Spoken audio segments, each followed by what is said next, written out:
Sangye chedan tsogye chonamala chancho baldu dani gyasuji dagi jinsu gyube sonamangi andola penjira sang dupara sho sangye chedan tsogye chonamala chancho baldu dani gyasuji dagi jinsu gyube sonamangi dola penjira sang Dubara shu sangye chedan tsogye chanamala chancho bardo dani gyasun ju dagi jinsu gibe sonamangi dola penjira sangi Dubara shu samjan tamje dewa dan devi gyudan dembara gyuro ji dungala dan dungala giya gyudan taware gyuro ji Tumala me pe dewa da mi da vare guru ji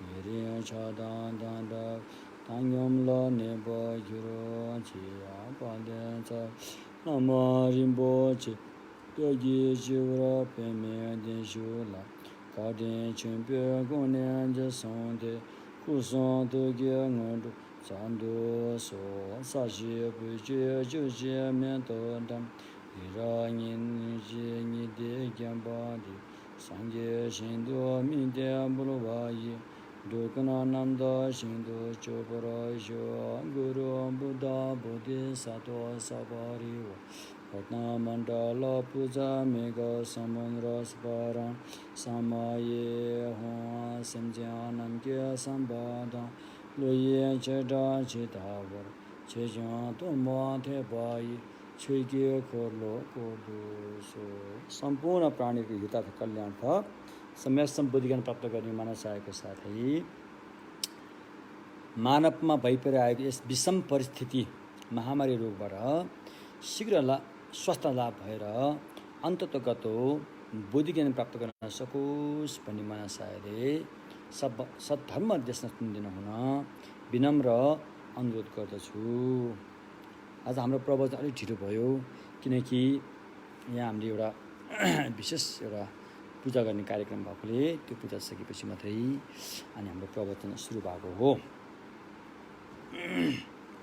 अहिले हामी कसरी सद्धर्मको खोजी गर्ने भन्ने बारेमा चाहिँ हामीले यहाँ कुरा गर्दैछौँ विशेष गरेर प्रज्ञाले खोज्नु पर्ने चाहिँ सबभन्दा पहिला श्रुतमयी रे चिन्तनमयी रे यो श्रुतमयी र चिन्तनमयी चाहिँ धेरै अत्यन्तै आवश्यक छ सुनेर आउने प्रज्ञा ज्ञान र बुझेर आउने प्रज्ञा ज्ञान रे सुनेर आउने र बुझेर आउने प्रज्ञा ज्ञानको चाहिँ अत्यन्तै आवश्यक छ त्यो सुनेर आएको र बुझेर आएको प्रज्ञा ज्ञान नभइकन अनि भावनामयी प्रज्ञा ध्यान गरेर आउने प्रज्ञा ज्ञान चाहिँ आउन सक्दैन तसर्थ ध्यान गरेर आउने प्रज्ञा प्राप्ति गर्नको लागि सुनेर आउने प्रज्ञा ज्ञान र बुझेर आउने प्रज्ञा ज्ञानको नितान्त आवश्यक छ अब सुनेर आउने प्रज्ञा ज्ञानको बारेमा हामीले के बुझ्नु पर्यो भन्दाखेरि अक्षरको बारेमा बुझ्नु पर्यो हैन त्यस्तै अनि शब्दको बारेमा नामहरूको बारेमा बुझ्नु पर्यो त्यो सबै चाहिँ सुनेर आउने प्रज्ञाले र चिन्तन गरेर आउने प्रज्ञाले त्यसरी हेर्दछ अरे त्यसलाई ध्यान दिएर चाहिँ उसले बुझ्दछ त्यसपछि भावनामय प्रज्ञाले चाहिँ अनि आफूले गर्नुपर्ने भावनाको विषयमा चित्तलाई थपक्क राखेर त्यसमा भावना गरेर अनि अनुभव चाहिँ जागेर आउँछ अरे र त्यसैले अनि यसरी अभ्यास गर्दाखेरि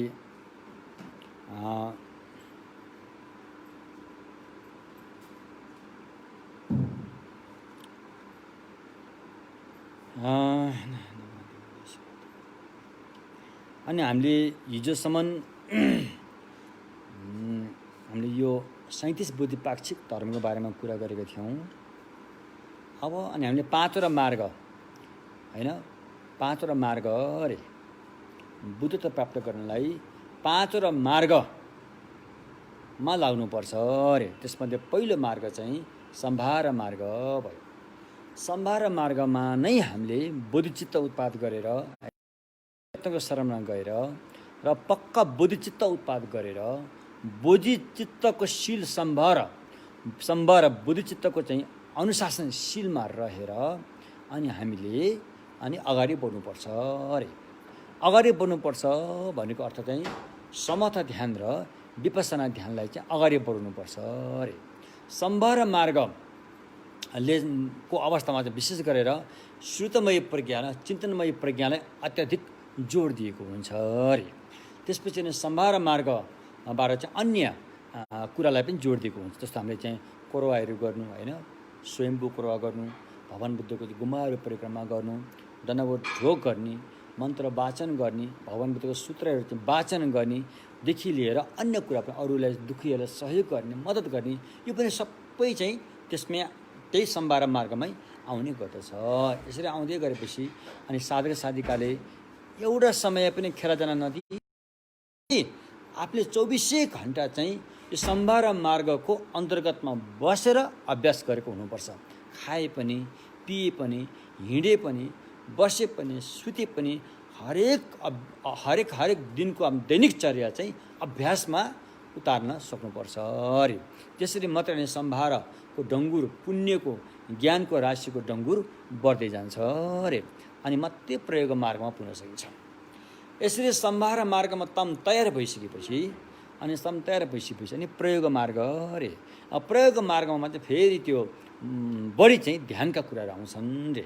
त्यहाँ चाहिँ फेरि श्रुतमय प्रज्ञा, चिन्तनमय प्रज्ञालाई पनि महत्त्व दिइन्छ, तर बढी महत्त्व चाहिँ भावनामय प्रज्ञालाई दिइन्छ अरे। भावना बढी गरिन्छ प्रयोग मार्गमा चाहिँ, भावना बढी गरिन्छ अरे। यस्तै किसिमले चाहिँ सम्भार मार्गको खुड्कीलाई पार भएर जब बुद्धिसत्व रे, जब बुद्धिसत्व प्रयोग मार्गमा पुग्छ। अब सम्भार मार्गमा म पुगेँ कि पुगेन भन्दाखेरि चाहिँ सम्भार मार्गमा हामीले गरेको दैनिक अभ्यास साधनाहरू सबै चाहिँ सम्भार मार्गमै आउनको लागि चाहिँ हामीले दुईवटा कुरा चाहिँ भुल्नु हुँदैन। एउटा चाहिँ त्रिरत्नको शरणमा गएर बुद्धिचित्तलाई उत्पाद गर्ने र अन्तिममा गरेको पुण्यको चाहिँ परिणामना गर्ने होइन। यो दुईवटा कुरालाई चाहिँ बिर्सनु भएन। यो दुईवटा कुरालाई भन्नु कि अब सानो उदाहरण, तपाईँलाई अब चिया पकाउनु पऱ्यो, घरमा पाहुना आयो, चिया पकाउँदाखेरि सबभन्दा पहिला त्रिरत्नको शरणमा जाने अनि बुद्धिचित्त उत्पाद गर्ने, त्यसपछि चिया पकाएर अब कसलाई खुवाउने हो उनीहरूलाई खुवाइसकेपछि त्यहाँबाट तपाईँलाई पुण्य प्राप्त हुन्छ। त्यो पुण्यलाई चाहिँ सम्पूर्ण प्राणीको हितार्थ कल्याणार्थ सम्यक्षम बोधि ज्ञानमा चाहिँ परिणामना गरिदिने, मुवा गरिदिने, यति चाहिँ हुनुपर्छ। यति भइसकेपछि चाहिँ अनि त्यो चाहिँ सम्भार मार्ग हो। तपाईँले खाना खाँदाखेरि पनि त्यस्तै तरिका होइन। हरेक दिनको हरेक हाम्रो दिनचर्याहरूमा चाहिँ सम्भार मार्गमा ल्याउन सक्नु पर्यो। यसरी ल्याउन सक्यो भनेदेखि अनि दिनभरि हामीले चाहिँ सुते उठे जे गरे पनि त्यो चाहिँ पुण्यमा नै जान्छ, न कि पापमा जाने कुरा आएन। अनि अव्याकृत भन्ने हुन्छ लुङबतेङ्गीले, त्यसमा पनि जाने कुरा आएन। सबै चाहिँ पुण्यमा तान्न सकिन्छ र त्यो चाहिँ सम्भार मार्गमा हामीले ल्याउन सक्नुपर्छ होइन। त्यसकारण सम्भार मार्ग चाहिँ धेरै महत्त्वपूर्ण कुरा रहेछ। सम्भार मार्ग बलियो छैन भने फेरि प्रयोग मार्गमा जान सकिन्न। त्यसैले पहिले सम्भार मार्गमा नै हामी प्रष्ट भएर चाहिँ अभ्यासमा चाहिँ अगाडि बढ्नुपर्छ। त्यसको लागि अभ्यासहरू थुप्रै छन्। त्यसमध्ये पनि मूल अभ्यास भने चाहिँ समथ र विपसना रे। समथ र विपसना, त्यसमध्ये पनि सम्भार मार्गमा चाहिँ समथलाई चाहिँ बढी जोड दिएको छ। विपसनाको पनि अध्ययन हुन्छ, ध्यान पनि गरिन्छ, तर समथलाई चाहिँ बढी जोड दिन्छ। किनकि समथ बलियो भएन, समथ ध्यान बलियो भएन भनेदेखि विपसना चाहिँ अनि ढलमल हुन्छ होइन। हुरी बतास आएको ठाउँमा बालेको बत्ती जस्तै स्थिर हुँदैन। त्यसैले विपसनालाई स्थिरता दिनको लागि समथ चाहिँ बलियो हुनुपर्छ। समथ ध्यान बलियो भएपछि अनि मात्रै विपसनामा हामी पुग्न सक्छौँ रे। अब समथ ध्यानमा बलियो भन्दाखेरि चाहिँ के बुझ्नु पऱ्यो भन्दाखेरि अब पहिला हामीले समथको बारेमा बुझ्नु पऱ्यो। हामीले अहिले यसको बारेमा परिचर्चा गर्दै आइरहेका छौँ। समथ ध्यान गर्दाखेरि आउने 5वटा बाधाहरू जुन हामीले हिजो अस्ति भनिसक्यौँ होइन। हिजो अस्ति भनिसक्यौँ कुन हो त? सबभन्दा पहिला आलस्य पनि एउटा बाधा भयो, दोस्रो बाधा भयो, तेस्रो या त चित्तभित्र गुम्सिने या चित्त बाहिर भड्किने भयो, चौथो अनि चित्तभित्र गुम्से वा भड्किएको देखेर त्यसलाई हटाउने प्रयास नगरेको चौथो बाधा भयो। 5औँ चाहिँ अनावश्यक रूपमा चाहिँ फेरि त्यो उपाय गरिरहेको, अनावश्यक रूपमा गऱ्यो भने फेरि त्यो बिग्रिन्छ फेरि। त्यसकारण यी 5वटा बाधा हटाउनको लागि चाहिँ अनि त्यसपछि के अरे यो चाहिन्छ के भन्छ 8वटा उपायहरू रे। 8वटा उपायलाई अपनाएर अनि त्यो 5वटा बाधाहरू हटाइसकेपछि अनि चित्तलाई स्थिर गर्ने 9वटा उपाय अपनाएर अनि समता प्राप्त गरिन्छ अरे। बुझ्नु भएन के? यस्तो किसिमले चाहिँ समता प्राप्त गरिसकेपछि अनि त्यसपछि अनि विपसनालाई राम्रोसँग अगाडि बढ्दै लिएर गएर अनि प्रयोग मार्गमा हामी पुगिन्छ अरे। बुझ्नु भएन के? प्रयोग मार्ग पनि अब एक किसिमले त्यसमा चाहिँ बोध गर्ने हिसाबले बोध गर्ने भनौँ न हिसाबले चाहिँ 4वटा भागमा लागेको छैन। एउटा चाहिँ ढ्वे भनेको चाहिँ उष्मा रे। उष्मा भनेको चाहिँ तपाईँले यो काठलाई रगड्यो भने आगो निस्किनु भने पहिला त्यहाँ तातो आउँछ नि, हो त्यस्तै रे। सच्चाइको दर्शन गर्ने ज्योति ज्ञानको ज्योति पैदा हुनभन्दा त्यहाँ तातिन्छ, पुण्यले तातिन्छ। त्यो तातिएको अवस्थालाई चाहिँ एउटा अंश तातिसकेपछि अनि त्यो पुण्य चाहिँ दर्शन मार्ग पैदा गर्नलाई अनि उत्कृष्टमा पुग्छ अरे। त्यसलाई चाहिँ मूर्त भनिन्छ।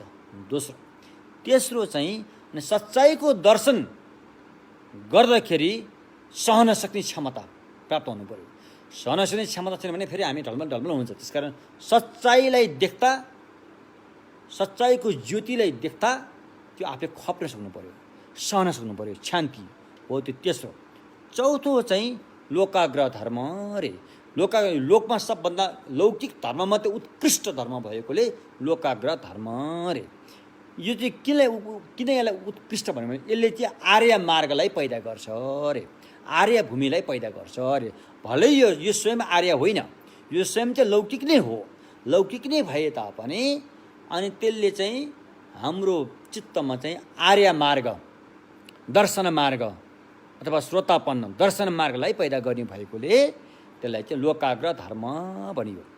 हो यो 4वटा होइन, उष्मा, मूर्त, शान्ति, लोकाग्रह धर्म, यो 4वटा बुन्दा चाहिँ प्रयोग मार्गका अंशहरू हुन् होइन, प्रयोग मार्गका अंशहरू हुन् रे।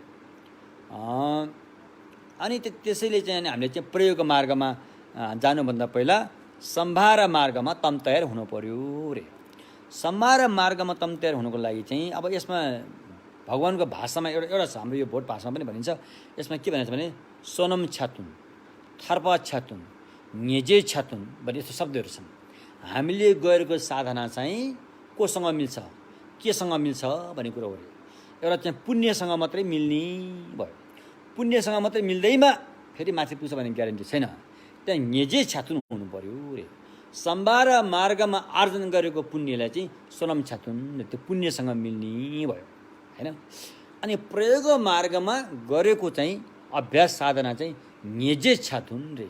नेजे नेपा भनेको चाहिँ सच्चाइको दर्शन पाउनु चाहिँ दर्शन मार्ग त्योसँग मिल्दो छ अरे। त्योसँग होइन मोटामोटी मिल्छ अरे। हेर्दाखेरि मिल्ने जस्तो आकाशको जुन हेऱ्यो भने हेर्नुको लागि जमिनमा थालमा पानी हालेर अनि जुनको छायालाई हेरेपछि त्यो जुनको छाया र आकाशको जुन मिल्दोजुल्दो छ अरे।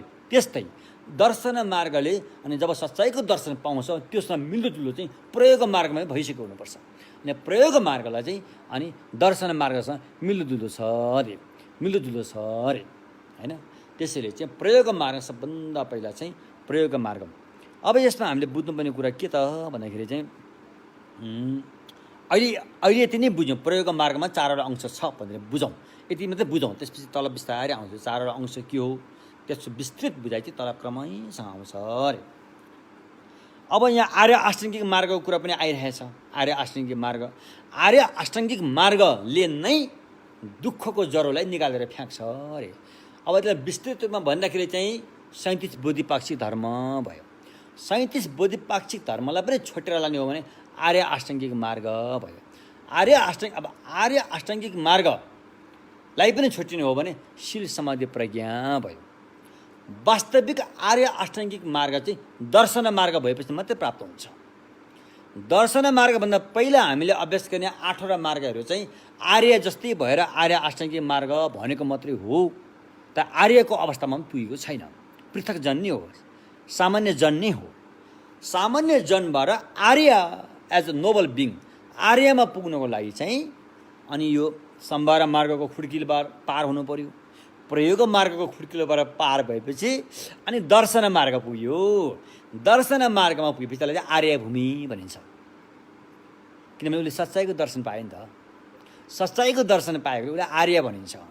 अब पापदेखि धेरै दूर भयो, पाप काम कहिले पनि गर्ने छैन, त्यसरी पनि उसलाई आर्य भनिन्छ। ऊ पूजनीय भयो, त्यसैले पनि उसलाई आर्य भनिन्छ। हो त्यो आर्य भूमिमा पुग्नुको लागि चाहिँ प्रयोग मार्गबाट पार भइजानुपर्छ। जब दर्शन मार्गमा हामी पुगिसकेपछि अनि दर्शन मार्गको ध्यानबाट जागिसकेपछि अनि हामीलाई 8 किसिमका सद्गुणहरू प्राप्त हुन्छन्। त्यसैलाई चाहिँ आर्य आसाङ्गिक मार्ग भनिन्छ। वास्तविक आर्य आसाङ्गिक मार्ग चाहिँ दर्शन मार्ग श्रोतापना भएपछि मात्रै प्राप्त हुने हो। त्योभन्दा पहिला पनि यसलाई अभ्यासमा उतारिन्छ, तर त्यसलाई चाहिँ आष्टाङ्गिक मार्ग मात्रै भनिन्छ, न कि आर्य। आर्य चाहिँ भनिँदैन, फेरि आष्टाङ्गिक मार्ग मात्रै भनिन्छ। त्यो आष्टाङ्गिक मार्गमा आर्य हुनुको लागि कमसेकम दर्शन मार्ग प्राप्त भएको हुनु पर्यो, अथवा श्रोता श्रावक ज्ञान हो भने श्रोतापना प्राप्त भएको हुनु पर्यो, बुद्धिसत्व हो भने दर्शन मार्ग प्राप्त भएको हुनु पर्यो। तब मात्रै आर्य हुन्छ र त्यहाँ अभ्यास गर्ने मार्गलाई मात्रै आर्य मार्ग, आर्य आष्टाङ्गिक मार्ग 8वटा मार्गहरू छन्, त्यसलाई चाहिँ आर्य आष्टाङ्गिक मार्ग भनिन्छ। अब यो आर्य आष्टाङ्गिक मार्गमा सबभन्दा पहिला सम्यक दृष्टि, पाले हो भने सम्मादिष्टि, संस्कृतिमा सम्यक दृष्टि। सम्यक दृष्टि रे, सम्यक दृष्टि भनेको चाहिँ ठेट पर्वतीय नेपाली भाषामा सही हेराइ रे, गलत हेराइ छैन। हेराइमा त्यहाँ केही तलमाथि छैन, हेराइमा बुट्टा भरेको छैन, हेराइमा समारोह गरेर चाहिँ अन्य यस्तो मिथ्या कुराहरू त्यहाँ मिसिएको छैन। त्यसरी सही हेराइलाई चाहिँ सम्यक दृष्टि रे, याङ ढाक्पै तावा रे। आर्य आष्टाङ्गिक 8वटा मार्गमध्ये पहिलो बुन्दा चाहिँ सम्यक दृष्टि। अब याङ ढाक्पै त सम्यक दृष्टिले जुन सच्चाइको बोध गर्छ, जुन सच्चाइ उसले देख्दछ, नजिकै गएर देख्छ, छलङ्गे गरेर देख्छ, सच्चाइ देखिसकेपछि त्यो सच्चाइलाई चाहिँ अनि उसले अरू बताउन चाहन्छ, अरूलाई पनि त्यो सच्चाइको बारेमा बुझाउन चाहन्छ, हैन। पहिला उसले सच्चाइलाई जान्यो, त्यो सम्यक दृष्टि भयो। जानेको त्यो सच्चाइलाई चाहिँ अनि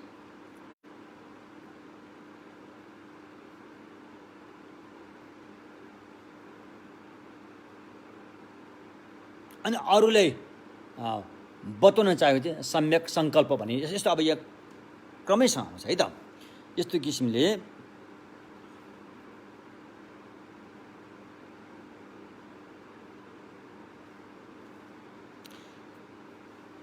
एवं प्रकारले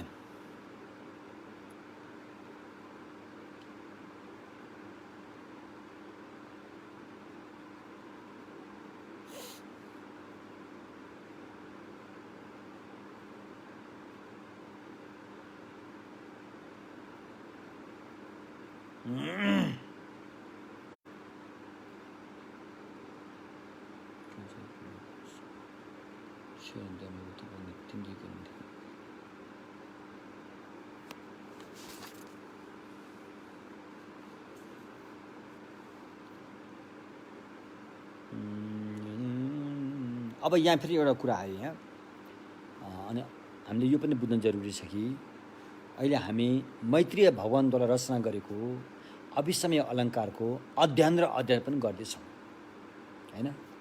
हाम्रो लागि यो बिल्कुल नयाँ हुनेछ, यसको भाषा पनि हाम्रो लागि नयाँ हुनेछ। हाम्रो संस्कार, हाम्रो चलन चल्तीमा त्यति प्रयोग गरेको भाषा छैन यो भाषा चाहिँ थियो कुनै बेला थियो, नेपालमा पनि थियो, यी भाषाहरू प्रयोग हुन्थे, तर बिस्तारै विभिन्न कारणले यो लोप हुँदै गयो। अहिले हाम्रो लागि बिल्कुल नयाँ जस्तो भइरहेको छ। त्यसैले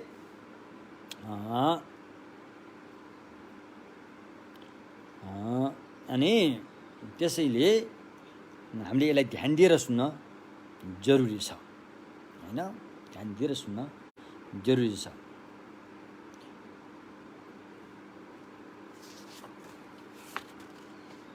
एवं प्रकारले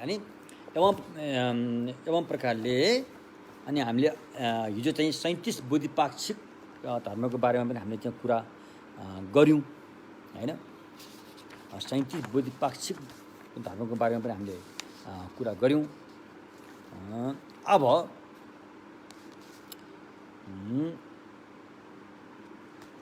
अब यो महायान सूत्र अलङ्कारमा चाहिँ महायान सूत्र अलङ्कारमा चाहिँ पवित्र महायानको भाषाहरू प्रयोग गरेर यहाँ बताएको हुन्छ। त्यसकारण हामीले अलिकति ध्यान दिएर सुन्न जरुरी छ।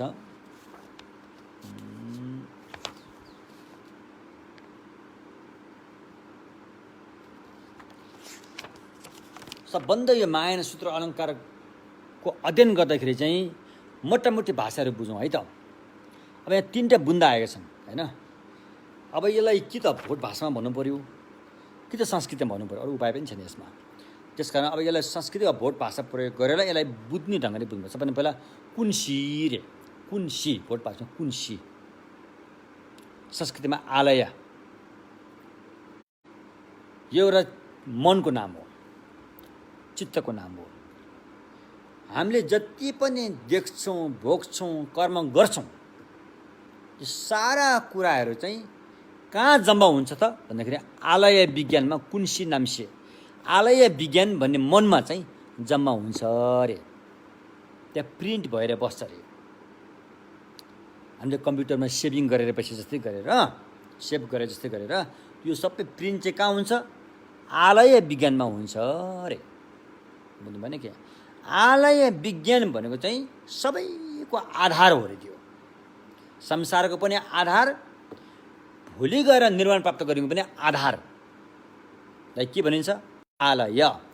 खोर्दे कुन्की सी, सबैको आधार भएको चाहिँ कुन्सी, आधार भएको चाहिँ कुन्सी नामसे आलय मन हो। त्यो मनको नाम चाहिँ आलय भनिन्छ। पहिला यो चिन्नु पर्यो हैन। हामीलाई अचम्म लाग्छ। अब यो हामीले त कर्म त कति गर्यो, कति राम्रो कर्म गर्यो होला, कति खराब कर्म गर्यो होला हैन। ती कर्महरू अहिले कहाँ जम्मा भएर बसेका छन् त भन्दाखेरि वास्तवमा ती कर्महरू जम्मा भएको त कहीँ पनि छैन। गर्यो त्यो अनित्य सकियो। तर कर्म गरिसकेपछि त्यसको छाप चाहिँ आलयमा गएर प्रिन्ट भएर बस्छ अरे। त्यो कुरो कर्म त गर्यो त सकिहाल्यो, क्षणभरमै सक्छ त्यो। चाहे पाप होस् चाहे पुण्य होस्, कर्म गरिसकेपछि त्यो त्यहीँ टुङ्गिन्छ। तर त्यो टुङ्गिँदाखेरि त्यसले एउटा छाप छोडेर जान्छ। त्यो छाप कहाँ छोड्छ?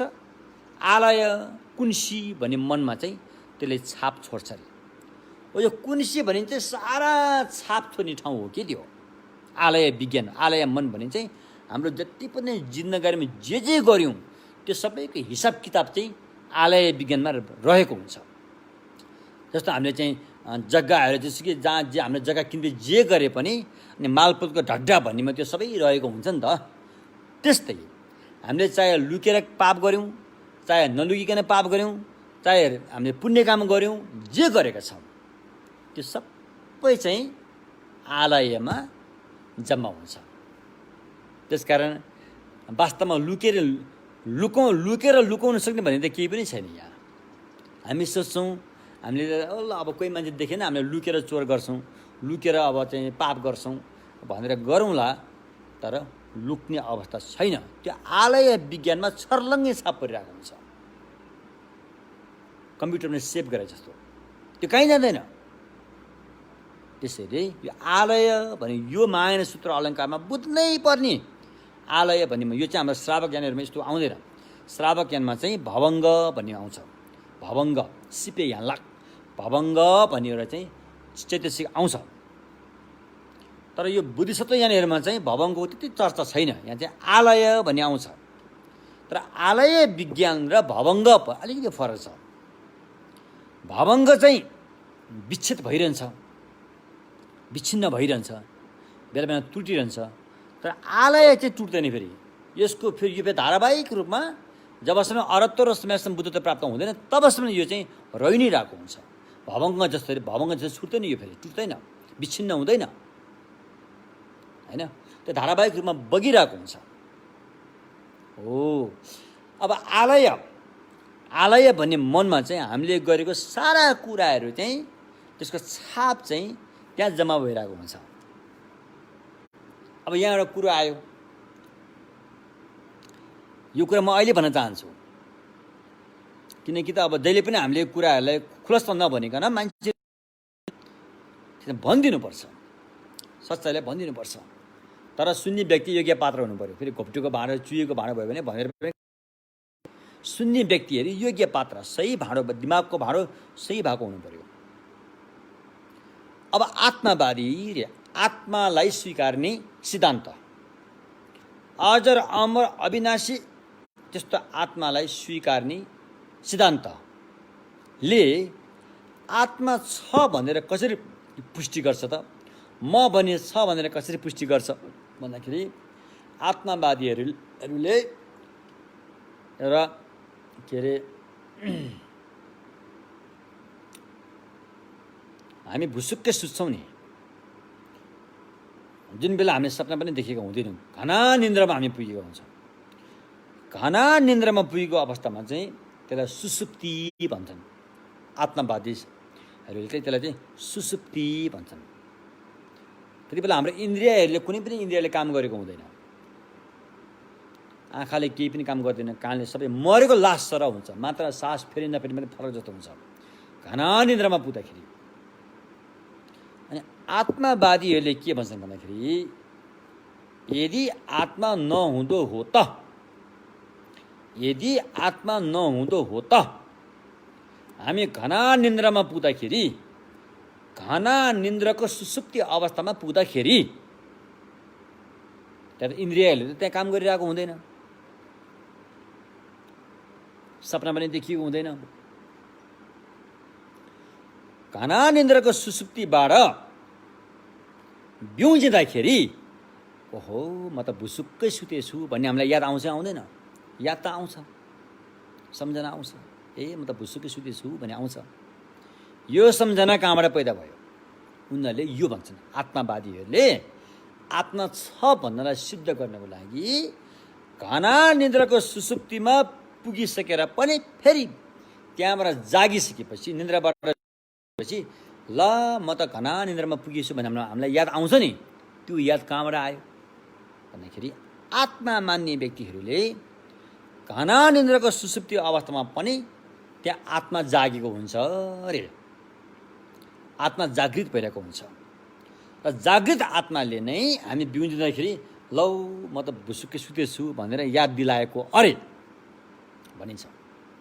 तर यो भगवानको मार्गमा आत्मा जागृत भएर याद दिलाएको होइन कि आलय विज्ञानमा छाप परेकोले घना निन्द्रामा पुग्दाखेरि आलय विज्ञान चाहिँ कायम रहन्छ। आलय भन्ने मन चाहिँ त्यहाँ जागृत रहन्छ, सूक्ष्म अवस्थामा त्यो जागृत रहन्छ। त्यो जागृत रहेको कारणले नै बिउजिँदाखेरि लौ म त भुसुक्कै सुते पो छु त है, म भुसुक्कै सुते पो छु त भनेर त्यो याद दिलाउँछ भनेर भगवानको मार्गमा चाहिँ आलय विज्ञान भएर याद दिलाएको हो, न कि आत्मा जागृत भएर। त्यसकारण आत्मा र आलय विज्ञान फेरि फरक कुरो हो। आत्मावादको सिद्धान्तमा आत्मा भनेको अजर अमर अविनाशी, कहिल्यै नमर्ने, तर मरेपछि फुत्त यहाँबाट सर्ने, पुरानो कपडा फेरेर नयाँ कपडा फेरा जस्तो गरेर सर्ने भनेर भनी गरेको छ। भगवानको धम्म भनेको अनात्मावादी। भगवानको मार्गमा भुसुक्कै निदाएर बिउजिँदाखेरि ला म त अहिले भुसुक्कै सुतेछु भनेर यो याद कहाँबाट आयो भन्दाखेरि आलय भन्ने मनबाट आएको हो। अरू इन्द्रियले काम नगरे तापनि त्यति बेला पनि आलय भन्ने मनले चाहिँ काम गरि नै रहेको हुन्छ। आत्मा भएर आएको होइन, आलय भन्ने मन, यो मन हो फेरि, यो फेरि आत्मा जस्तो नित्य शाश्वत अविनाशी होइन, यो फेरि नासिने खालको हो, यो पनि बदलिने स्वभावकै हो होइन। हो त्यो भएकोले हामीलाई याद आएको हो भनिन्छ भगवानको मार्गमा, हो त्यो आलय विज्ञान भनिन्छ। यसलाई चाहिँ कुन्सी नाम्से भनिन्छ। यसलाई हामीले एउटा बुझ्नु पर्यो। अर्कोलाई चाहिँ के भनिन्छ? परतन्त्र रे। परतन्त्र भनेको आलय नै हो, एक किसिमले आलय हो परतन्त्र होइन। परतन्त्र अर्को चाहिँ परिनिष्पन्न, परतन्त्र, परकल्पित रे। कुन्ता स्याउ हिउँडु कुन्ता भनेको चाहिँ परिकल्पित र कल्पनाले परिकल्पित गरेको, कल्पनाले बनाएको, वास्तविकता त होइन फेरि, हाम्रै कल्पनाले बनाएको रे। के बनायो? एउटा पकाउने ठाउँ, एउटा पकाउनेवाला रे। पकाउने ठाउँलाई यहाँ सुवा भन्यो, पकाउनेवालाले जिब्बा भन्यो। संस्कृतमा पकाउने ठाउँलाई ग्राह्य भन्यो, पकाउनेवालालाई ग्राही भन्यो, ग्राहग्राही। यो कसले बनायो? यो परिकल्पितले बनायो। यो पकाउने ठाउँ र पकाउनेवाला चाहिँ परिकल्पित हो रे, वास्तवमा त्यहाँ दुईवटा चाहिँ छैन फेरि। अब भाषा पनि बुझ्नु होला। अब शङ्कराचार्यको भाषामा दैत अदैत भनिन्छ, भगवानको भाषामा द्वय अद्वय भनिन्छ। भाषा यसरी प्रयोग हुन्छ। शङ्कराचार्यले दैत र अदैतबाट लान्छन्, भगवानको भाषामा द्वय र अद्वय हुन्छ। शब्द एकदम मिल्दोजुल्दो छ, तर अर्थलाई अलिक ध्यान दिएर बुझ्यो भने मिल्दैन फेरि। शङ्कराचार्यले भन्न खोजेको अद्वैत भनेको र भगवानले भन्न खोजेको अद्वय भनेको चाहिँ दुई नभएको भन्यो हो नि त। त्यहाँसम्म त जस्तो मिल्छ, दुई नभएको भन्यो हो नि त। दुई नभएपछि त्यहाँ के भयो त भन्दाखेरि त्यहाँ चाहिँ एउटा केही छ भन्नु खोज्ने चाहिँ शङ्कराचार्यको भनाइ हो। दुईबाट मुक्त भएर त्यहाँ केही छ, त्यहाँ केही सत्ता सिद्ध छ भने जस्तो हुन्छ। भगवानको भाषामा चाहिँ अद्वय भनेको चाहिँ दुईबाट मुक्त छ, त्योभन्दा अर्को सत्ता सिद्ध त्यहाँ केही छैन, सत्ता सिद्ध त्यहाँ रहन सक्दैन भन्ने कुरा भयो। यो सूक्ष्म किसिमको विश्लेषण हो है। त्यसकारण यो कुरा बुझ्न नितान्त जरुरी। यो कुरा तपाईँले बुझ्नु भएन भने आत्मवादी सिद्धान्तको र यो भगवानको जुन सिद्धान्तहरूमा अलिक फरक पाउनु गाह्रो हुन्छ फेरि। त्यसकारण यो सूक्ष्मबाट बुझ्नुपर्छ कि दैत र अदैत, द्वय र अद्वय होइन। त्यसो भएकोले अहिले आलय विज्ञानको बारेमा कुरा गरेछौँ है त। अब आलय भन्ने मन कस्तो हुन्छ त भनेर हामीले बुझ्नु पऱ्यो फेरि। हामीसँग त अहिलेपछि हामीले चर्चामा हामीसँग 6वटा मात्रै मन छ अरे। आँखाले रूप देख्ने मन, कानले शब्द सुन्ने मन, नासिकाले गन्ध सुन्ने मन, जिब्रोले स्वाद लिने मन, शरीरले छामेर अब नरम या खस्रो थाहा पाउने मन भयो। यो 5वटालाई चाहिँ 5वटा इन्द्रियमा रहेका मनहरू भनिन्छ। अब त्यसपछि 6ठौँ मन चाहिँ मनोइन्द्रियमा रहेको मन रे। 6ठौँ मन यो चाहिँ सबै बौद्ध धर्म आलम्बीले स्वीकार गरेको मन हो। त्यसमध्ये पनि चित्तमात्रे स्कुल रे, चित्तमात्रे बौद्ध धर्मको सिद्धान्तमा अर्को 2टा मन, अर्को 3टा मन थपिन्छ त्यहाँ। एउटा कलुषित मन, राग रिस मोह क्लेश आउने मन, अर्को चाहिँ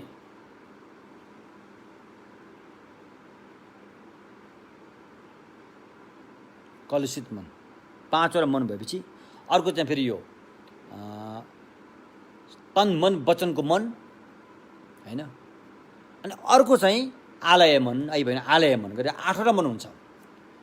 यो 8वटा मन मध्ये आलय मन भनेको चाहिँ के होला रे? आलय मन भनेको चाहिँ म एउटा कुरा भन्छु, यो फेरि नमुनाबाट बुझ्न सकिन्छ, तपाईँ आत्तिनु पर्दैन, यसको उदाहरणबाट बुझ्न सकिन्छ। आलय मन भनेको चाहिँ कस्तो हुन्छ भन्दाखेरि म सानो उदाहरण दिन्छु। तपाईँको घरमा तामाबाट बनेको कोपारा छ कि छैन? पहिला अब कोपारा प्रयोग गर्छन्, बाथरुम प्रयोग गर्दैन नि त। पहिला काठमाडौँमा बस्ने मान्छेहरू कोपारामा दिशा पिसाब गर्थे होइन। एउटा कुरा सुनिन्छ नि, पहिलाको सिंहदरबारमा कहीँ पनि बाथरुम टोयलेट थिएन अरे, किनकि त्यहाँ व्यक्तिहरू कोपारा प्रयोग गर्थे अरे। हो, त्यो कोपारा भनेको त फोहोर हाल्ने चिज हो, तर बनेको तामाले छ। तामाले बनेको कोपारालाई फेरि त्यसलाई थाल बनाउने मान्छेले कोपारालाई आगोमा चुट्यो, पिट्यो, पोल्यो होइन। यसो गरेर चाहिँ भात खाने थाल बनाइदियो फेरि होइन। हिजो भर्खर त्यो कोपारा थियो, आज त्यसलाई त्यो कोपाराबाट बनाउने जुन त्यो सिप भएको व्यक्तिले त्यसलाई भात खाने थाल बनाइदियो। फेरि भोलि गएर सुनारले सुनको गहना बनाउने व्यक्तिले फेरि त्यही भात खाने थाल्दा फेरि मूर्ति बनाइदियो, बुद्धको मूर्ति बनाइदियो। यो बुझ्नु है त, राम्रो सुन्नुहोस्। अब त्यो कोपराको अवस्था एउटा भयो, भात खाने थालको अवस्था एउटा भयो, मूर्ति बनाएर पूजा गर्ने अवस्था एउटा भयो, तीनटा अवस्था भयो त्यहाँ। कोपराको अवस्था त्यसलाई हामीले कोपराको रूपमा प्रयोग गऱ्यौँ र फोहोरको रूपमा प्रयोग गऱ्यौँ। भात खाने थालको अवस्था फेरि त्यसरी फेरि थालको अवस्थामा प्रयोग गऱ्यौँ, फेरि त्यसलाई मूर्ति बनाएर पूजा गर्ने अवस्थामा प्रयोग गऱ्यौँ। तर भलै त्यो कोपरा भए तापनि, कोपराबाट थालमा रूपान्तरित भए तापनि, थालबाट मूर्ति बने तापनि त्यो तिनैवटा अवस्थामा तामा छ कि छैन? कुरो यो हो। कोपरालाई छोडेर थाल बन्यो अरे, तर तामालाई छोडेर थाल बन्न सक्दैन। कोपराको तामा त थालको बेलामा त्यहाँ कायमै रहनु पर्यो, एक किसिमले तामा त रहनु पर्यो त्यहाँ। थाललाई छोडेर मूर्ति बनायो अरे, मूर्ति बन्दाखेरि पनि त्यहाँ फेरि तामा त कायम रह्यो। कोपरा अवस्थाको तामा, भात खाने थाल अवस्थाको तामा र मूर्ति अवस्थाको तामा हो। त्यो तामालाई चाहिँ हामीले तामा नै भनिन्छ। मूर्ति बन्दाखेरि भले हामीले त्यहाँ थाल नबनाउँला, कोपरा नबनाउँला, तामा त भन्नु पर्यो। तामा त त्यहाँ छ नि। थालको अवस्थामा पनि थाल बनाउँला त तामा त भन्नै पर्यो। कोपराको अवस्थामा थाल नबनाउँला, मूर्ति नबनाउँला, तामा त भन्नु पर्यो। हो, आलय मन भने चाहिँ तामा जस्तो हो। बुझ्यौ? यसको बुझाइमा अलिक तलमाथि भयो भने फेरि त्यहाँ आत्मवादी सिद्धान्त पनि त्यहाँ ठ्याक्क पस्न सक्छ। फेरि अलिक बुझ्नुपर्छ। फेरि भगवान्ले चाहिँ निर्देशन दिनुभएको, देशना गर्नुभएको आलय भन्ने मन र आत्मावादीले बताएको आत्मा चाहिँ अलि राम्रोसँग बुझेन भने त्यहाँ फेरि एउटै हो कि जस्तो भ्रम आउन एकदमै सम्भावना रहन्छ। त्यसो भएकोले आत्मा र आलय मन एउटै होइन। आत्मा अविनाशी भनिन्छ, आत्मा शाश्वत भनिन्छ, आत्मा नित्य भनिन्छ। तर आलय भने चाहिँ त्यो विनाश हुने स्वभावको छ, त्यो अनित्य छ, त्यो क्षणिक छ। तर त्यो धारावाहिक रूपमा बगिरहन्छ। जस्तै अब भोलि गएर अब हामी बुद्ध हुँदाखेरि पनि अब सामान्य व्यक्तिको अवस्थामा पनि त्यो आलय छ, अनि अभ्यास गरे जाने अवस्थामा पनि त्यो आलय छ। भोलि बुद्ध हुने बेलामा मात्रै आलय त्यो बदलिएर त्यो ज्ञानमा हुन्छ। त्यस्तो आदर्श ज्ञानले बुद्धको ज्ञानमा रूपान्तरित भएर जान्छ, होइन? त्यसो भएकोले यो आलय भन्ने मन चाहिँ तामा जस्तो हो। बुझ्नुभयो? अलिअलि बुझ्नुभयो कुरा? आलय भन्ने मन चाहिँ तामा जस्तो हो रे।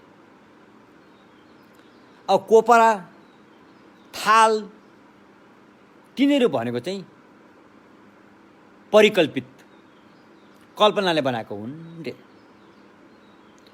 अब वास्तवमै त्यो तामामा कोपरा, थाल, मूर्ति त्यहाँ छ त भन्दाखेरि वास्तवमै अगाडि बढेर हेर्ने हो भने त्यो तामामा तिनीहरू छैनन्। कोपरा, थाल, मूर्ति नामहरू त्यहाँ छैनन्। वास्तविक ज्ञानको हेराइमा तिनीहरू त्यहाँ छैनन्।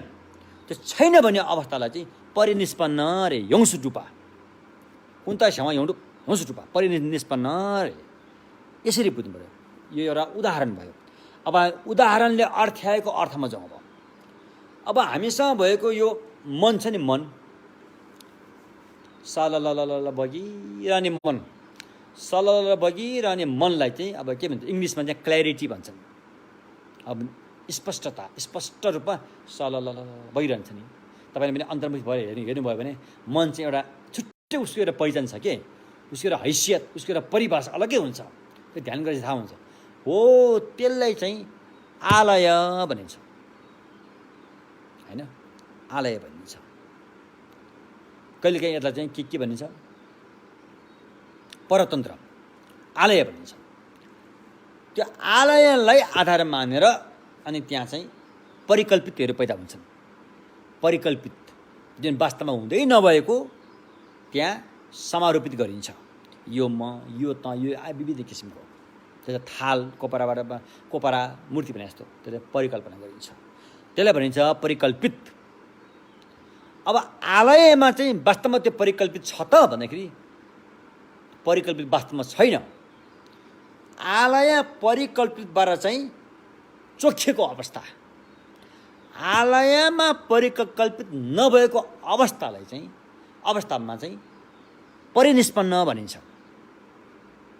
हो यो आलय, कहिलेकाहीँ यसलाई चाहिँ परतन्त्र पनि भनिन्छ। परतन्त्र, परिकल्पित, परिनिष्पन्न, यो तिनवटा कुन्ता स्याउ योङडुप, यो तिनवटा भाषा पनि हामीले अलिकति दिमागमा अहिले नै राख्नुपर्छ है त।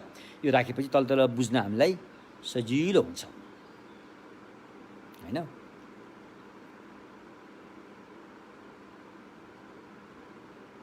यसरी बुझ्नु पर्छ। त्यसकारण अद्वय र अद्वैत भन्ने फरक हो रहेछ, द्वैत र द्वय पनि फरक रहेछ। तर भगवानको भाषामा चाहिँ अद्वय प्रयोग हुन्छ, द्वय प्रयोग हुन्छ, न कि द्वैत र अद्वैत। यो त्यति प्रयोग गर्ने चलन छैन। तर यो शङ्कराचार्यहरूको भाषामा चाहिँ अद्वैत द्वैत भनेर प्रयोग गर्छन्। त्यसकारण भगवानले पनि अद्वय भन्नुभएको रहेछ, हाम्रा शङ्कराचार्यले पनि अद्वैतै भनेको रहेछन्, कुरो त मिल्यो नि भनेर भन्न पनि बेर छैन। तर शङ्करले भन्न खोजेको अद्वैत भनेको अर्थ अर्कै हो, भगवान बुद्धले भन्न खोज्नु भएको अद्वय भनेको अर्थ अर्कै हो। शङ्करले भनेको, शङ्कराचार्यले भनेको अद्वैत भनेको चाहिँ द्वयबाट मुक्त भएको त्यहाँ केही छ, इनहेरेन्ट एक्जिस्टेन्स, केही सत्तासिद्ध छ होइन। जस्तो हामीले अब त्यो ब्रह्म तत्त्व के भनेर भनिन्छ नि, सच्चिदानन्द ब्रह्म हो, त्यो छ, त्यो चाहिँ द्रव्य सत हो, द्रव्य सत हो, सत्तासिद्धि हो भनेर स्वीकारिन्छ। अनि भगवानले भन्नु खोजेको अद्वय भनेको चाहिँ त्यस्तो खालको त्यहाँ केही स्वीकारेन, मात्र अद्वय, मात्र दुईबाट मुक्त भएको अवस्था मात्रै स्वीकारिन्छ, न कि त्यहाँ अर्को केही छ भनेर त्यो स्वीकारिँदैन हो। यसरी हामीले अलिकति यो ब्रह्म भाष्यहरूमा पहिला म नेपाल आउँदाखेरि हाम्रो त्यहाँ के अरे यो ब्रह्म भाष्य भन्ने किताब मैले पाएको थिएँ, शङ्कराचार्यले लेखेको होइन ब्रह्म भाष्य। म त्यसमा हेर्दाखेरि चाहिँ यी कुराहरू चाहिँ त्यहाँ उल्लेख गरिएको छ होइन। अद्वैत र अद्वय हाम्रा कतिपय हाम्रा यता हाम्रा हिन्दू धर्मका सन्त विद्वान विद्वज्जनहरूले के भन्छन् भन्दाखेरि चाहिँ उहाँहरूको लेखमा मैले कहिलेकाहीँ यो हाम्रो के अरे खप्तर स्वामीले रचना गर्नुभएको किताब पनि उहाँहरूको हेराइ भयो। जस्तै अनि अन्य स्वामीहरू जो अहिलेका एकदम नाम चलेका स्वामीहरू, खप्तर स्वामीहरू भए, अनि शिवपुरी बाबाहरू पनि भयो, उनीहरूको लेख थुप्रै छ किताबहरू हो। त्यसमा चाहिँ उहाँहरूको बुझाइ पनि भगवानले जे बुझाउनु पर्ने हामीले त्यही बुझिरहेका छौँ भनेर उहाँले दाबी गर्नुभएको जस्तो कुरा त्यहाँ छ। उहाँहरूको बुझाइ पनि भगवानले जे बुझाउनु भएको छ त्यही बुझ्दैछौँ, एउटै हो भन्ने जस्तो कुराहरू भन्नुभएको छ। जस्तो द्वैत, अद्वैत र अद्वय भने एउटै हो, द्वैत र द्वय भने अर्थ एउटै हो भनेर चाहिँ भन्न खोज्नु भएको त्यहाँ देखिन्छ। तर वास्तवमा अलिकति गहिराइमा जाने हो भने होइन, यो तपाईँले यी कुराहरू राम्रोसँग छुट्याउन सक्नु भएन भनेदेखि वज्रयानमा गएर वज्रयानको तेस्रो अभिषेक, जसलाई हामीले प्रज्ञा अभिषेक भन्छौँ, वज्रयानको तेस्रो वाङ, सेरप हिसेकी वाङ, त्यो तेस्रो अभिषेकको साधना गर्दाखेरि यो कुरालाई छुट्याउन सकेन भनेदेखि फेरि त्यहाँ समस्या हुन्छ, फेरि त्यो आत्मावादीमा जान्छ। त्यो आत्मावादीबाट चाहिँ उम्काउनको लागि अनि महान सिद्ध गुरु ढाक्पा ग्याल्छन् होइन, कृतिध्वजद्वारा लिखित अहिले जुन यो हेबज्र राजतन्त्रको चाहिँ व्याख्यान छ होइन, हेबज्र राजतन्त्रको व्याख्यानहरूमा राम्रोसँग यो कुरा त्यहाँ स्पष्टै हुन्छ कि अद्वय र अद्वैतको फरक के छ भन्ने कुरा स्पष्टै हुन्छ। त्यसकारण यी ज्ञानीहरू चाहिँ शुद्ध परम्पराबाट आएका कल्याण मित्र गुरुहरूबाट मात्रै यो बुझ्न सम्भव छ, अन्यथा यो किताब मात्रै हेरेर सम्भव छैन। त्यसैले चाहिँ अहिले हामी यो आलयको बारेमा कुरा गर्दैछौँ। आलय भन्ने एउटा मन छ अरे, हामीले जे जति गर्छौँ सबै त्यसमा गएर त्यहाँ छाप बसेर रहन्छ अरे। हामीले जे जति जे सुन्छौँ, जे देख्छौँ, गर्छौँ, त्यो सारा कर्महरू चाहिँ गएर कहाँ छाप बस्छ त? आलय भन्ने मन छ, त्यसमा गएर छाप बस्छ। अनि हामी बेहोस भएको अवस्थामा पनि आलयले चाहिँ काम गरिरहेको हुन्छ। हामी घना निन्द्रा सुतेको अवस्थामा पनि आलय चाहिँ सुतेको हुँदैन, त्यसले काम गरि नै रहेको हुन्छ यो कुरा बुझ्नु पर्यो। यो आलय भने चाहिँ बोधिसत्व यानको ग्रन्थहरूमा मात्रै पाइन्छ। हाम्रो यता श्रावक यानको त्रिपिटकहरूमा यो आलयको बारेमा उल्लेख छैन भने पनि हुन्छ। तर त्यहाँ चाहिँ भवङ्ग भनिन्छ, भवङ्गको उल्लेख छ।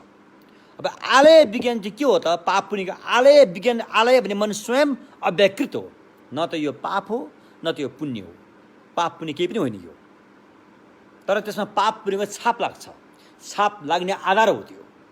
छाप त्यहाँ पर्छ, त्यहाँ छाप लागेर त्यहाँ रहन्छ। र त्यसले अनि क्रमैसँग अनि उचित समय आएपछि त्यसले फल दिन्छ। पाप हो भने त्यसले पीडादायी फल दिन्छ, पुण्यको छाप लागेछ भने त्यसले चाहिँ आनन्ददायक फल दिन्छ। छाप चाहिँ आलयमा लागिरहेको हुन्छ। त्यो चाहिँ ऐना जस्तो हो, ऐना जस्तो हो। त्यो स्वयं पाप पनि होइन, स्वयं पुण्य पनि होइन। आलय भने मन स्वयं पाप पुण्य केही पनि होइन, तर त्यहाँ पाप पुण्यको छाप लाग्छ। यो कुरा हामीले बुझ्नु पर्यो। यसरी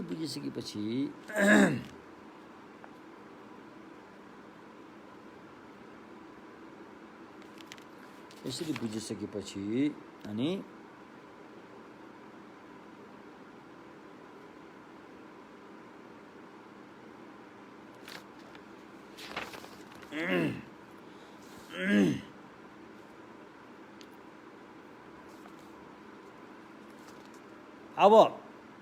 अब हामी मूल विषयमा जाउँ। माया सूत्र अलङ्कारमा हामी जाउँ हैन। हामी अहिले माया सूत्र अलङ्कारबाट चाहिँ अनि निर्वाणको खोजी कसरी गर्ने त? साधक साधिकाले खोजी कसरी गर्नुहुन्छ त? भवचक्रबाट उम्किने बाटोको खोजी कसरी गर्नुहुन्छ त? केलाई हेरेर गर्नुहुन्छ? कुन आधारमा गर्नुहुन्छ? कुन बोधबाट गर्नुहुन्छ भन्ने कुराहरू छ नि। चाहिँ हामी त अहिले निर्वाणको बाटोमा लागिसक्यौँ नि। बाटोमा हामी लागिसकेका छौँ। अहिलेको जुन पहिलो मार्ग सम्भार मार्गमा चाहिँ हाम्रो त्यहाँ प्रवेश भइसकेको छ। अब त्यहाँ खोजी गर्नु पर्यो, निस्किने कसरी, भवचक्रबाट निस्किने कसरी, भवन बुद्धको भूमिसँग पुग्ने कसरी, यसको खोजी गर्नु परेको छ।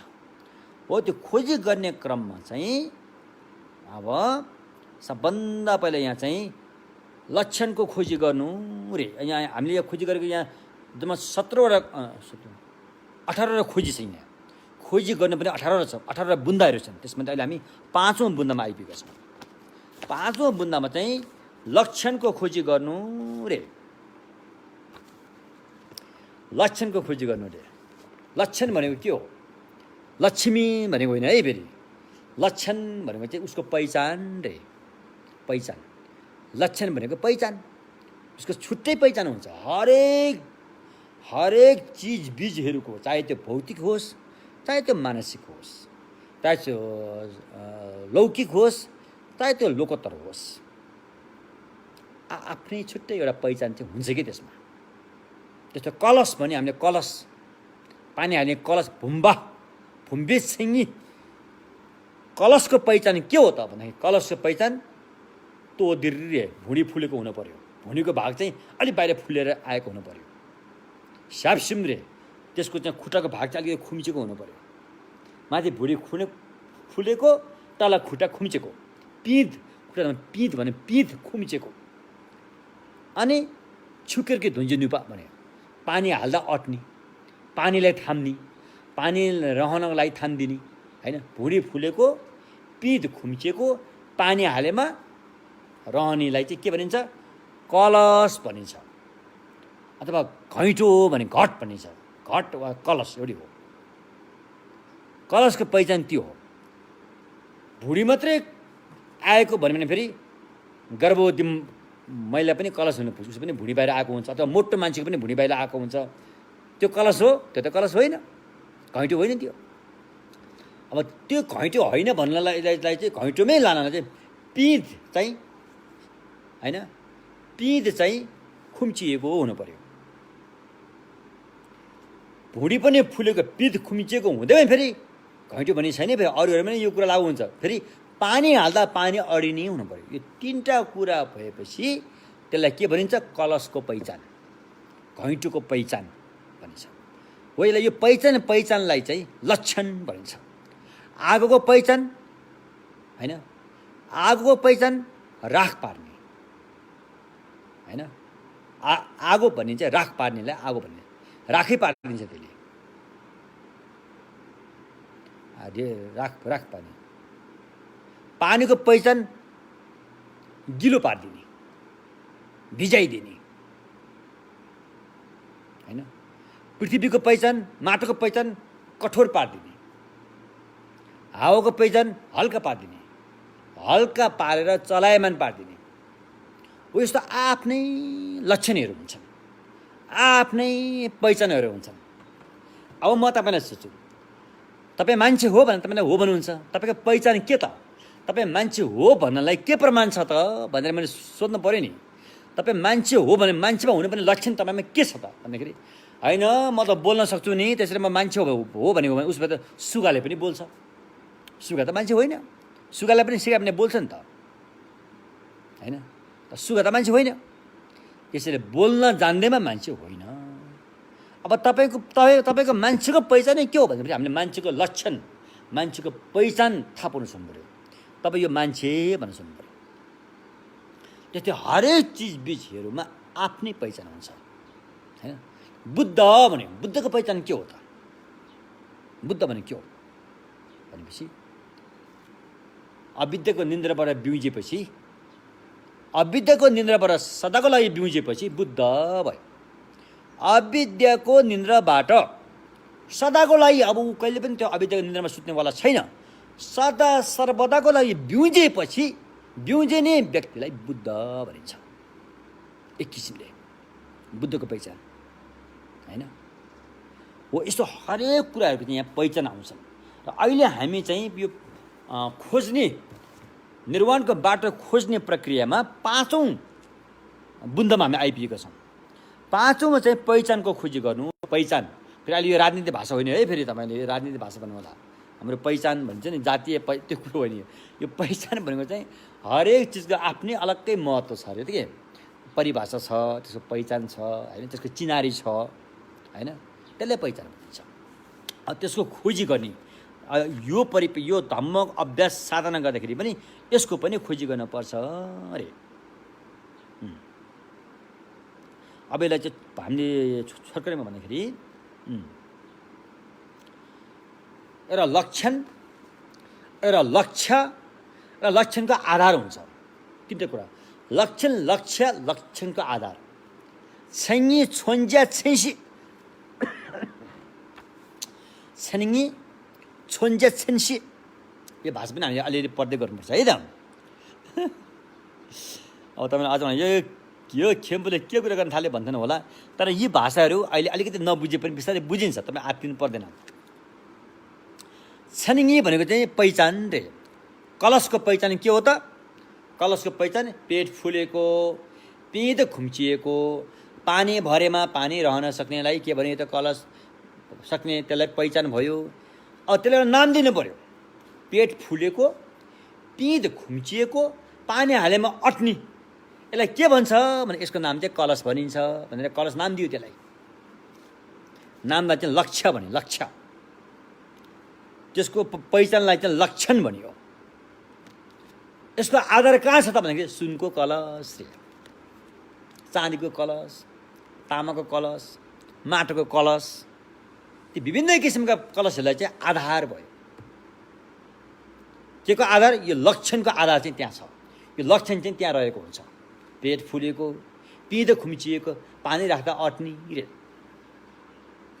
त्यसलाई के नाम दियो? कलश नाम दियो। त्यो लक्ष्य भयो। त्यो कहाँ छ त? सुनको कलशमा छ, चाँदीको कलशमा, हरेक कलशमा छ त्यो। यो पहिचान हरेक कलशमा छ। हो यसरी छैनी छोन्चे छेन्सी, यो तिनवटा कुरा पनि हामीले बुझ्ने, यो तिनवटा कुरालाई पनि खोजी गर्नु। बुद्धत्व प्राप्त गर्नलाई यो तिनवटा कुराको पनि खोजी गर्नुपर्छ, बुझ्नुपर्छ अरे। त्यही बुझ्नको लागि चाहिँ अनि यहाँ महायान सूत्र अलङ्कारको चाहिँ अहिले हामी खोजी गर्ने 5औं बुन्दमा आइपुगेका छौँ। अनि यो कुरा कसले बताउनु भयो? यो स्वयं भगवानले बताउनु भएको, भगवानले नै बताउनु भएको। शाक्य मुनिले नै सूत्रहरूमा बताउनु भएको छ। यो के लक्ष्य, लक्षण, लक्षणको आधार होइन, स्वयं भगवानले देशना गर्नुभएको छ। जस्तो कि बुझ्नुपर्ने 5वटा विषय, रूप भयो, चित्त भयो, चैतसिक भयो, यस्ता कुराहरू पनि बुझ्नु पनि पाँचवटा विषय त्यो पनि स्वयं भगवानले बताउनु भएको छ। लक्षण पनि बताउनु भएको छ। लक्षणले लक्षित गरेको लक्ष्य पनि बताउनु भएको छ रे।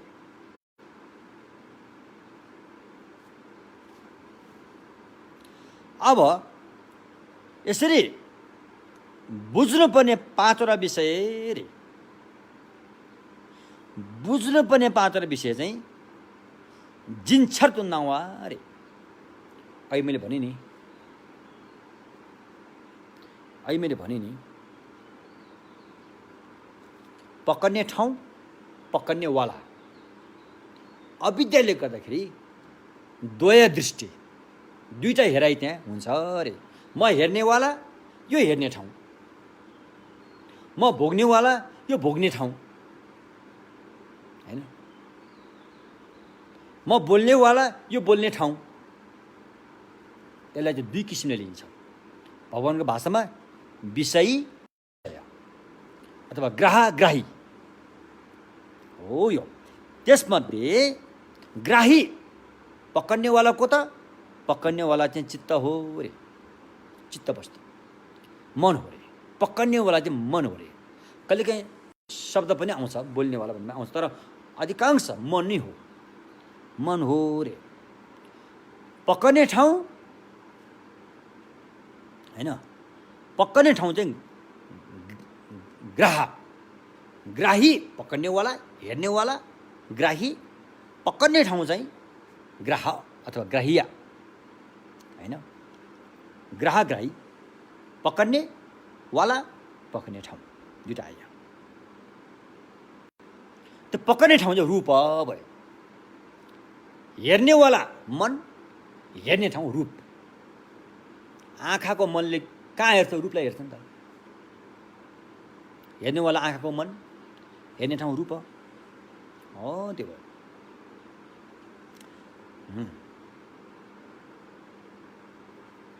अनि त्यो मन मात्रै हुँदैन, हेर्नेवाला चित्त मात्रै हुँदैन,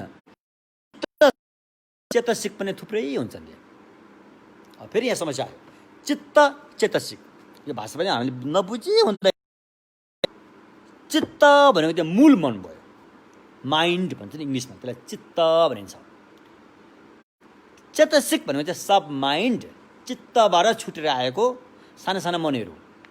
अब यसमा अलिकति बुझ्नु पर्छ। एउटा ठुलो मन, एउटा साना मन, यसरी बुझौँ। ठुलो मन भनेको चाहिँ हैन, यो आलय भनौँ, मन, आँखाको मन, यिनी सबै ठुला ठुला मन भयो। ठुल्ठुला मन जम्मा 8वटासम्म हुनसक्छ। अधिकांश बौद्ध धर्ममा 6वटा रूपमा लिएको छ। त चेतसिक भनेको चाहिँ ठुलो मनबाट त्यो पैदा हुन्छ, तर त्यसको आफ्नो सन्तान छैन।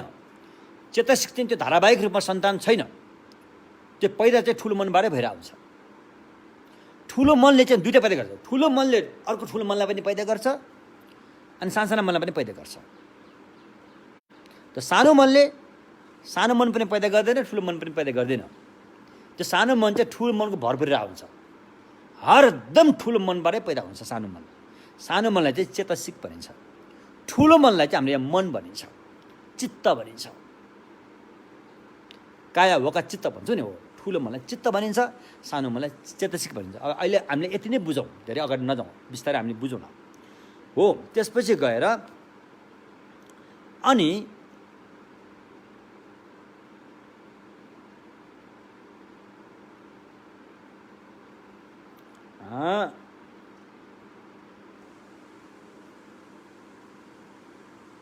चित्त र चेतसिक,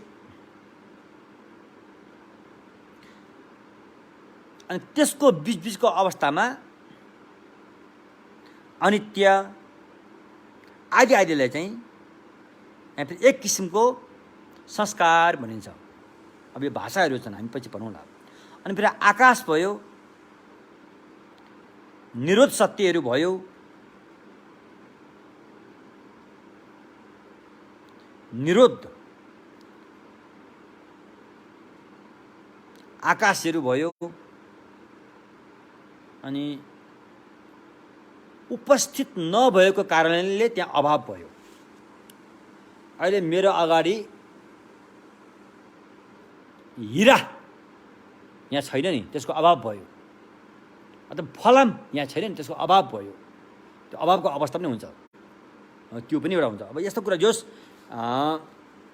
हामीले यहाँ बुझ्नु खोज्यो चाहिँ लक्षण, लक्ष्य र अनि लक्ष्यले लक्षित गरेको आधार।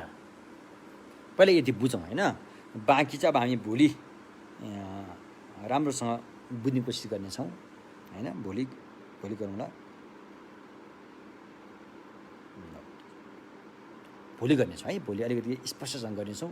यो अलिकति टेक्निकल ल्याङ्ग्वेज भएकोले आज हामी अलिकति भने जस्तो भन्न सकेनौँ र म अलिकति यहाँ अलिकति पूजामा धेरै उपस्थितिले अलिकति त्यस्तो भइरहेको छ। त्यसकारण भोलि हामी चाहिँ यसको बारेमा विस्तृत रूपमा हामी बुझ्नेछौँ।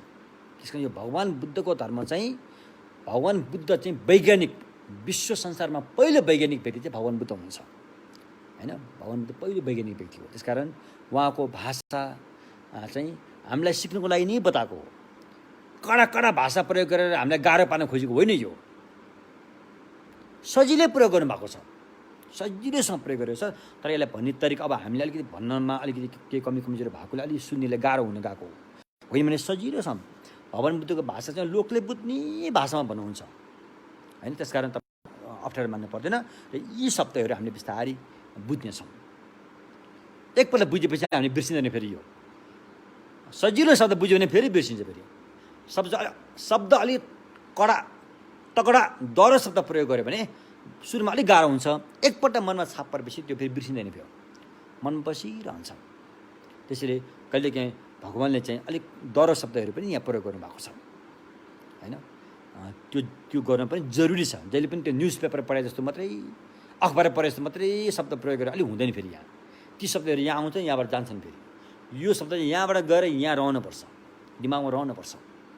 त्यसैले केही डह्रो शब्द पनि यहाँ प्रयोग भएको छ। दुई कुरा हामी भोलि बताउनेछौँ। यति भन्दै आजको प्रवचन म यहाँ टुङ्ग्न चाहन्छु र अहिलेसम्म हामीले यहाँ पुण्य प्राप्त गरेको पुण्यलाई चाहिँ विशेष गरेर एउटा दुःखद घटना भयो नेपालमा। सिन्धुपाल्चोक जिल्लाको एकजना सावित्री तिमल सिन्हा भने सावित्री चालिसे भन्ने उहाँको त्यहाँ देहान्त भएको छ। 29 वर्षको उमेरमा उहाँ पहिला गर्भवती हुनुहुन्थ्यो, अनि उहाँ सुत्केरी हुनुको लागि चाहिँ टिचिङ हस्पिटल ल्याइएछ। त्यहाँ सुत्केरी भइसकेपछि फेरि घर फर्काइछ। घर फर्काइसकेपछि सायद मलाई जहाँसम्म लाग्छ त्यो सुत्केरी हुने बेलामा नै कोरोना सरिसकेको हुनुपर्छ। घर जाँदासम्ममा अब न बाटोमा सऱ्यो कहाँ सऱ्यो उहाँलाई कोरोना सरिसकेको रहेछ। घर पुगिसकेपछि उहाँलाई कोरोना त्यो महामारीले च्यापिसकेपछि अनि फेरि यता धुलीखेल हस्पिटलमा उहाँ चाहिँ सिन्धुपाल्चोकको व्यक्ति हो। मेरो मामा घर अलिक तल छ, देवीथान भनी, त्यहाँ अलिकति माथि चाहिँ त्यहाँ चाहिँ यो के भन्छ त्यसलाई भिरकुना भन्ने त्यस्तो के ठाउँ हो, त्यहाँका मान्छे हुन् तिनीहरू। मेरो मावलीको नजिक पर्छ उहाँहरू। अनि ल्याउको रे अनि धुलीखेल हस्पिटल आएर हेर्दाखेरि चाहिँ कोरोना लाएर बितेको चाहिँ पोजिटिभ कोरोना भएछ भनेर त्यहाँ पुष्टि भएको अरे। अनि आज हामीले गरेको जति पनि पुण्यहरू छन्, अध्यापन गरेको यो पुण्यलाई चाहिँ शीघ्र उहाँको चाहिँ सुखावती गमन होस् भनेर हामी प्रार्थना गर्छौँ। अनि हजुरहरूको पनि शीघ्र स्वास्थ्य लाभ होस्। जो अस्वस्थ हुनुभएको छ, स्वास्थ्यमा कायम रहनु भएकोलाई त्यो महामारी रोगले नछुनुको लागि अनि हामी यो पुण्यलाई परिणाम गर्नेछौँ। सोनम दिए थम जे शिवानी थम न्याय केगा नाचे बलन्ट सिपे सोलेन्डो अन्डोलो वाराइसो जम्बल पाउ